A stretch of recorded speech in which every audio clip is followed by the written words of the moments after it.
I showed up on Thanksgiving holding a homemade pie. My dad didn't even say hello, just looked me over and said, "Drop it off and leave quietly." My mom took it from my hands and placed it on the floor beside the dog bowl.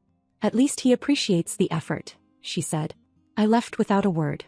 That night I logged into our shared account and cleared every dollar I ever put in. And then I spent the whole night baking that pie. It was a pumpkin bourbon with a pecan streusel topping, the kind my dad used to go on about when I was a kid, back before the snide comments and forgotten birthdays, before I became a stranger in the house I grew up in. I picked out the ingredients myself, even splurged on real vanilla beans. I wrapped it carefully in foil, then a fresh towel, and placed it gently in the back seat like it was something sacred. I didn't get a reply when I texted to say I was coming. That wasn't unusual. My parents had this new way of communicating, mostly through silence and expectation. But I figured showing up with something homemade would at least soften the air. When I arrived, their driveway was already full. My uncle's truck, my cousin's ugly minivan. People I hadn't heard from in years suddenly filled the house, but no one had thought to include me. Not even a head count for dinner. I stepped inside holding the warm pie in both hands, and I swear the chatter didn't even pause. My dad was standing by the dining table with a plate of turkey in one hand. He looked up at me with a kind of slow, calculated disapproval. Not confusion, no, he knew exactly who I was. But he still blinked at me like I was interrupting something sacred. Then he said it with zero warmth, zero acknowledgement. "Drop it off and leave quietly." No one else said anything. No hi, no smile. Not even a joke. Just forks scraping plates and the sound of some Hallmark movie in the background. My mom walked over, took the pie from my hands like I was handing her a dirty dish, and, I'm not making this up, she placed it beside the dog bowl on the kitchen floor. The dog came over, sniffed it, and pawed the edge. She looked down and said, "At least he appreciates the effort." No one laughed. No one looked at me. I stood there for a second longer than I should have, expecting something to make it make sense. Then I left. Quietly. I didn't even make it to the end of the block before pulling over. My hands were shaking, not with sadness but with clarity. Like something unspoken had finally clicked into place. I'd always felt like a guest in their lives, but that day I realized I wasn't even that. I was an afterthought. An inconvenience. So I went home. I didn't cry. I didn't call anyone. I poured a glass of wine, opened my laptop, and logged into the joint savings account my parents insisted we keep. The one they'd guilt me into contributing to since college. Every time I got a bonus or a raise, my mom would say, "Put some into the family fund. We're in this together." Except we weren't. We never were. I checked the deposit history. I went all the way back to the beginning. I calculated what was mine, just mine, to the last dollar. Then I transferred it into my personal account and deleted the shared access. Almost $17,000. Gone in under a minute. I didn't touch their portion. Not because I cared, but because I wanted them to see exactly what they'd lost. Not just the money, but me. And I knew the silence wouldn't last. They were too proud, too entitled, too dependent on what I brought to the table to ignore it forever. What they didn't know was I had no intention of ever being their backup plan again. For the first few days I actually thought they might pretend nothing happened. My mom had done that before. Just gone silent, waited a week or two, then acted like there hadn't been an explosion. Like maybe I'd imagined it. They were experts at letting things rot quietly. So I expected the same pattern. But this time was different. By day 4, the missed calls started showing up. First it was my dad. I watched his name pop up on my screen while I was drinking coffee like it was a spam number. I didn't answer. Then my mom tried. Twice in a row. Then came a number I didn't recognize. Probably my dad's burner flip phone he used when he thought Verizon was tracking him. I didn't answer that one either. Then the voicemails. Always vague, always urgent. My mom's voice, clipped and cold. "You need to call us. Now." My dad, "We need to talk about the account. This isn't okay." And then one from my mom that was so quiet I had to replay it with headphones. She was muttering to someone, probably my dad, but I caught it. "She's doing this on purpose. Just like her aunt did when she ran off." That voicemail was the first time I laughed all week. Then Brooke, my cousin on my dad's side, messaged me out of nowhere. We hadn't spoken since our grandmother's funeral, where my mom had spent the eulogy whispering complaints about the flowers I'd brought. Brooke just wrote, "Hey, I think your parents are spiraling. Did you really clear the account? Your mom told Aunt Darlene she might have to refinance the house." That caught me off guard. The house was paid off. Or at least that's what they'd always claimed. So either they'd been lying to the family, or something was unraveling faster than I expected. So I didn't respond. To anyone. Then came the real turning point. I finally picked up one of the calls, not to talk but to listen. I put it on mute and let my dad speak first. No greeting. Just straight into a rant. He called me manipulative, said I'd embarrassed the family, accused me of trying to destroy them financially and socially. Then he said something I didn't expect. I knew we shouldn't have counted on you. If we knew you'd end up like this, it would have been better if you hadn't been born. He said it like he meant it. No pause. No hesitation. Just dropped it like a fact. I didn't cry. I didn't even blink. I let him hang up on his own and then blocked every number I had for both of them. Even the landline they only used during storms. I logged into our family calendar and deleted all the birthdays, holidays, everything. I canceled my Costco membership. Not because I cared about the money but because I knew they used my login to shop. I even turned off the shared streaming services. HBO, Netflix, Hulu. Gone. They could pay their own way now. Then I started posting. Not just selfies or sunsets, I went strategic. Photos of me at rooftop restaurants with friends I knew they hated. I tagged people from old family events. Made it public. I posted a shot of a reservation confirmation for a trip I wasn't even taking and wrote, "Grateful to finally spend the holidays with people who respect me." The comments section started filling up fast. Not from strangers. From cousins, aunts, people who always acted like they didn't want to get involved. I didn't reply to any of them. Just kept dropping little reminders that I was doing just fine. Thriving. Smiling. The messages from my family started getting nastier behind the scenes. Aunt Darlene told me I was being cruel. Uncle Mitch emailed me and said my dad was losing sleep. Brooke texted again and asked, "What did they do to make you snap like this?" But I wasn't snapping. I was finally in control. For the first time in years, I wasn't chasing their approval or begging them to treat me like I mattered. And the more I pulled away, the louder they got. It was like I'd flipped some invisible power switch and left them in the dark. They were scrambling trying to find the cord. And I was just getting started. By the time December rolled around, the whole extended family knew something was going on. Not because I told them, I still hadn't said a word to anyone, but because my parents couldn't stop talking. They were calling every relative they had, dropping little half-truths and dramatic sighs until everyone was convinced I'd committed some kind of elaborate betrayal. That worked for a while. Then the questions started shifting. People were asking them what they'd done. I know this only because Brooke sent me a screenshot of a family group chat I wasn't even in. One cousin after another asking why I hadn't been invited to Thanksgiving. Why my pie ended up on the floor. Why my dad told everyone I was acting out for attention, when apparently he was the one calling people at 2 in the morning ranting about respect. They weren't used to pressure. They were used to being the ones applying it. The boiling point came one night in mid-December. My mom showed up at my apartment building. She didn't come inside, she didn't even buzz. She just stood out front calling my name while holding a folder of printed screenshots. I watched from the window. I didn't go down. She eventually left, but the next morning my dad showed up. He pounded on my door for a full 5 minutes straight. I didn't move. When he finally stopped, he shouted through the hallway that he wasn't leaving until I talked. He left 10 minutes later. By then they were out of patience. That same evening I got an email from my dad with a subject line that said, "You need to hear this." Against my better judgment, I opened it. It wasn't an apology. It wasn't even close. It was a rant. Paragraphs of accusations, insults, twisted events from my childhood, things he'd been storing like ammunition for years. He ended it with a line that I must have reread a dozen times. "You're acting like cutting us out is some kind of punishment. You forget we made you. If you want to walk away, fine. But don't expect us to pretend losing you is a loss." I didn't respond. But I didn't delete it either. 2 days later, my mom texted me from a number I didn't recognize. Probably someone else's phone because I'd blocked hers. She said the family was asking questions and that I needed to stop creating problems. Then she wrote something so bold, so breathtakingly selfish, that I had to read it out loud just to believe it. "You made your father say what he said. You always push until people snap. If you hadn't been so difficult your whole life, none of this would have happened." That was the moment something inside me shut off completely. Not broke, just shut off. Like flipping a switch and watching a house go dark. I saw it all clearly for the first time. They weren't confused. They weren't stressed. They weren't lashing out because they cared. They genuinely believed they had never done anything wrong. And if they believed that, then there was nothing left for me to salvage. I blocked every new number they used.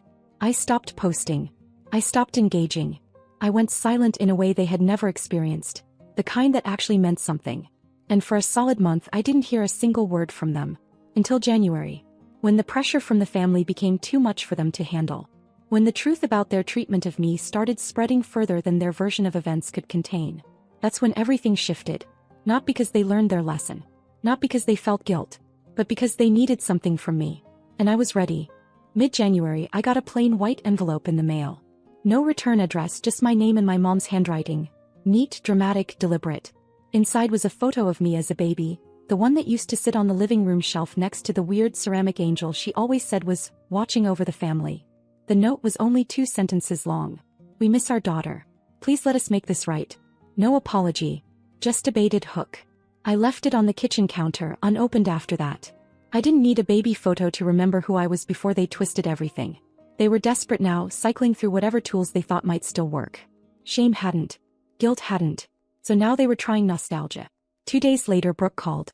I let it go to voicemail again, but this time she followed up with a text. Your parents are telling people you made the whole Thanksgiving thing up. Said you're in therapy and having episodes.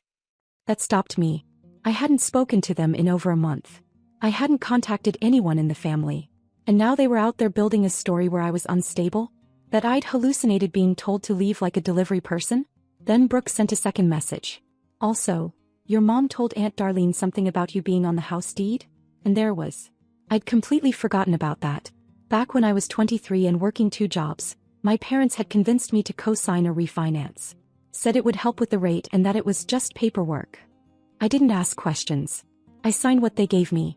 They promised it would all be fixed after a few months. But they never removed me. And because of how it was set up, I wasn't just a co-signer. I was legally part owner. I hadn't even remembered it until Brooke brought it up, but they clearly hadn't forgotten. And suddenly all the voicemails, all the new numbers, all the panicked energy made sense. It wasn't about the money I took from the account. It was about the house. Their house, the one they never thought I'd have any real power over. And now they were afraid I might actually do something with it. That same night, I got a short email from my mom. 1 line. Let's talk. We want to fix this. Tell us what you need. It was polite. Careful. Like a bank customer apologizing to a loan officer. So I replied. I told her I'd meet them at a neutral spot, 30 minutes from both our houses. Public. Boring. No home turf advantage. And I said clearly that I'd only show up under one condition. Bring a written apology. Not a vague sorry. Not we regret how things went. A real one. Detail what you said. Own it. Sign it. She wrote back that night and agreed. I didn't think they'd follow through. But they did. They showed up exactly on time, sitting stiffly at a small corner table. My dad looked older than I remembered, like something had deflated him. My mom held a manila folder in her lap like it was a legal document. And it was. But not in the way I expected. She slid it across the table. I opened it. It wasn't a letter. It was a notarized transfer of the house. Full ownership to me. Effective immediately. No fine print. My dad said, we figured if you really want to be done with us, this is the cleanest way. I didn't respond right away. Just flipped through the pages to make sure it was real. It was. They had given up the one thing they never thought they'd lose. Not for love. Not for understanding. For leverage. For mercy. They wanted forgiveness. And they thought this would buy it.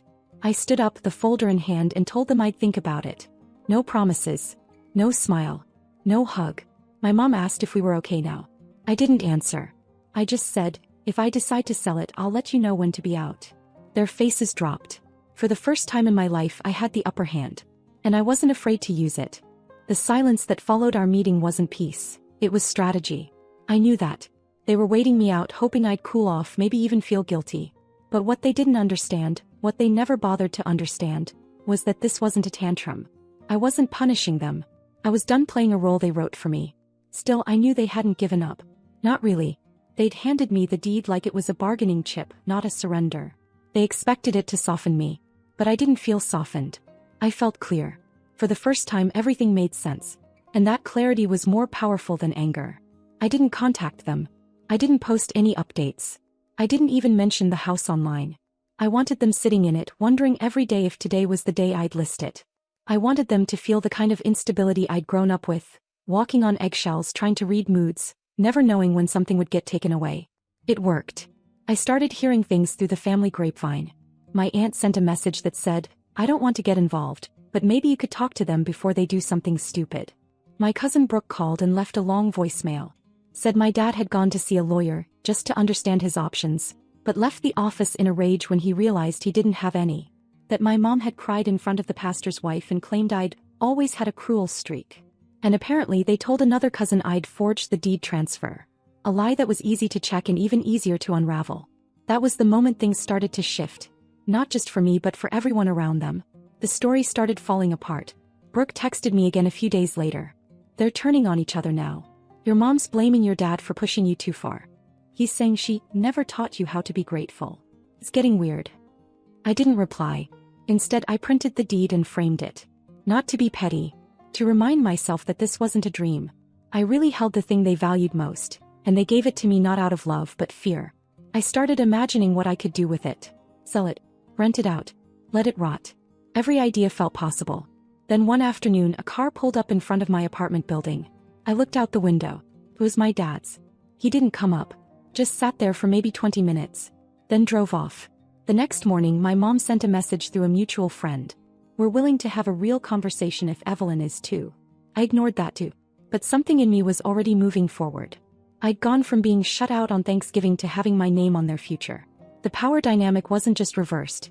It was redesigned. And I wasn't interested in going back to how things were.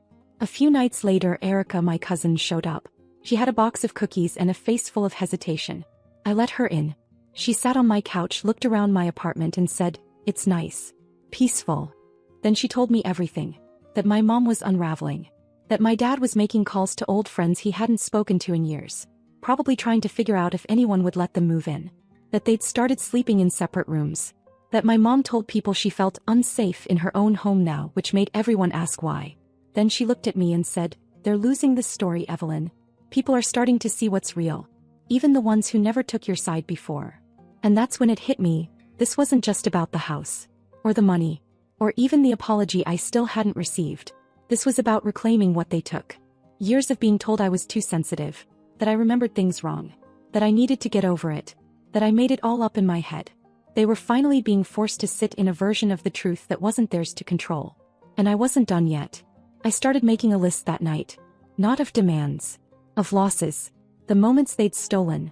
Birthdays ruined, phone calls that ended in silence, holidays spent pretending. I wrote it all out line by line. Not for them.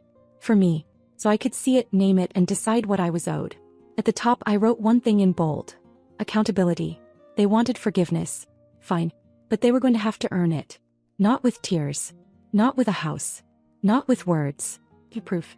It came in a plain white envelope, 3 weeks after I sent them my list. Same neat handwriting, same drama-free return address, like they were trying to make it look like a neighbor had written it. Inside were 3 typed pages signed by both of them. I didn't open it right away. I let it sit on the counter while I made dinner, cleaned out the fridge, folded a load of laundry. I wanted to be in a specific kind of mood when I read it. Not angry, not hopeful, just neutral. Like a judge reviewing a case. When I finally sat down, it was late. Quiet. I opened the letter and read. They admitted everything. No dodging. No clever wording. No, "We're sorry you felt that way." They said what needed to be said. That they were wrong. That Thanksgiving had crossed a line that wasn't just about one day. It was the result of years of slowly eroding what little relationship we had left. My dad wrote that he remembered the moment he told me it would have been better if I hadn't been born. That he'd carried it around since then, waiting for me to forget or minimize it. But I didn't. I'd carved it into stone. My mom admitted to telling the family I was unstable. She called it a moment of desperation, a failed attempt to control the narrative. She didn't ask for forgiveness in the letter. She didn't beg. They just acknowledged. Fully. For once. That alone would have been enough to shake something loose in me. But it wasn't just a letter. It was also a response to the 5 conditions I'd given them. Not demands. Not threats. Terms. And they agreed to all of them. 1. They signed a document confirming the $17,000 I withdrew was entirely mine. No loans, no family debt, no misunderstandings. 2. They agreed to correct the record with the entire family, not with vague apologies, but with an actual breakdown of what happened. Names. Dates. Lies versus truth. 3. They signed a legal agreement stating they would never again have access to any of my finances, assets, or accounts, now or in the future. 4. They committed to never speaking about my mental health again, publicly or privately, and acknowledged that spreading those lies had real consequences. 5. And finally, they wrote a public message. One that was sent not just to our extended family group chat, but emailed individually to every person who had ever gotten their side of the story. They titled it, "We Were Wrong." It was 3 paragraphs long. Not emotional, not grandiose. Just honest. It admitted they lied. That they mistreated me. That I had pulled away because I was right to. That they were sorry, not just for losing me but for spending so many years thinking I owed them anything. I watched it go out. Erica forwarded it to me with a quiet, It's real. They actually did it. After that, the responses started rolling in. People I hadn't heard from in years sent awkward, slow, uncomfortable apologies. A few tried to tiptoe around it, saying things like, "We didn't know the whole story." Others just said, "I'm sorry. We were wrong too." I didn't answer most of them. I didn't need their apologies. They weren't the ones who had taken anything from me. They were just background noise in a much longer Messier film. The house, I kept it. I went back once just to stand inside the front door. I didn't touch anything. Didn't walk through the rooms. I just stood there and felt how hollow it was without their control hanging in the air. They'd already moved out. Into a smaller condo one town over. From what I've heard, they don't talk about me much anymore. When people ask, they say we're still working on things. We're not. There's no relationship to work on. There's just silence now, chosen silence. Not the cold kind they used to weaponize, but a clean, final kind that I built for myself. Forgiveness wasn't the goal. Control wasn't the point. I wanted the truth and I got it. I wanted power and I used it. And in the end, I didn't need to destroy them. They did that to themselves. All I did was walk away, and this time I took everything that was mine. It's been almost a year since everything happened. Since the pie. Since the account. Since the letter. I haven't spoken to them once. Not by accident. I've had opportunities. My mom sent a birthday card last month. No note, just my name and a $50 gift card to a restaurant I don't even like. I gave it to the neighbor's kid who waters my plants when I travel. My dad tried to comment on an old photo of me and my dog. Looks happy. I blocked the account. It wasn't even the wording. It was the entitlement. The way he still thought he could drop in and be part of the scenery. The house is still mine. I've been renting it out to a couple with a toddler and a golden retriever. They send me updates sometimes. Birthday balloons on the mailbox, Christmas lights around the porch. Strange seeing it turn into something good after all that history. But I like knowing it's no longer a monument to what went wrong. It's just a place. A house. Me. I'm good. I started therapy. Not because of them, not anymore. But because I wanted to understand why I let it go on for so long. That's the part ones still wrestle with. Not what they did. What I accepted. What I allowed. I'm not angry anymore. Just careful. I don't miss them. I miss the idea of them sometimes, but that's not the same thing. It's like missing a dream you had before you knew how it ended. They still live one town over. Sometimes I see their car when I'm out. I never go up to them. I don't need to. They see me too. And they know.